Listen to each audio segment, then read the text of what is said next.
வாழ்வு என்னும் தனி உடைமை தத்தமது இயல்பே ஞானமாயிற்று அவரவர்க்கும்.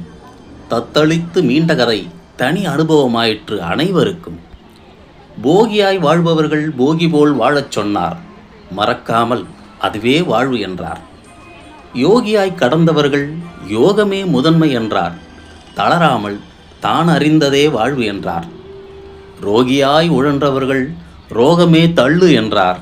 சுட்டதால் வழிகளே இந்த வாழ்வு என்றார். ஆறாக இருப்பினும் வார்ப்புக்கு ஆளான அவரவர் வாழ்க்கையே அனைவருக்கும் வேதம் என்றார். துவந்தத்தின் எல்லையிலே தூய அமைதி கிட்டின் தொடர்வதே இங்காருக்கும் வாழ்வு நிலை என்றார். 1000 காலங்கள் 1000 பாதைகள் அவரவர் வழி சொல்லும் அத்தனை மொழிகளும் இவ்விதமே வாழ்வு என்றும் இதுதானே வாழ்க்கை என்றும் சொல்வது உலகில் பொதுவுடைமை அல்ல. வாழ்வு என்பதன் அருஞ்சொற்பொருள் அவரவர் பார்வையில் 1000 எண்ணமாய் அலங்கோல வண்ணமாய்.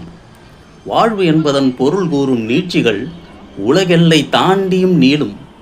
அவரவர் அனுபவத்தையே ஓய்ந்தபின் போதனையாய் ஒவ்வொருவருக்கும் கூறும். நிகழ்கால வாழ்வு நிச்சயமில்லாத போது தெளிந்து மயங்கி தெளியும் தெளிதலே வாழ்வு என்று திண்ணையேறி கூவிடும்.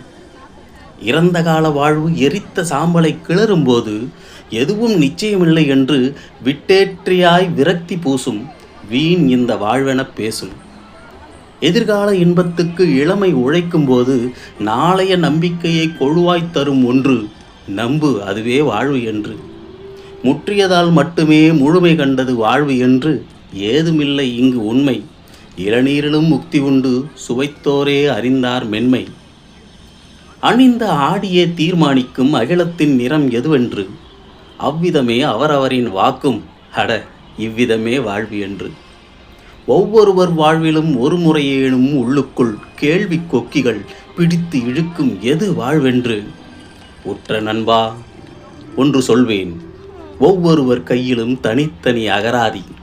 வாழ்வின் பொருளறிய புரட்டும் பக்கங்கள் எல்லாம் ஒன்றுபோல் ஒன்று இரா.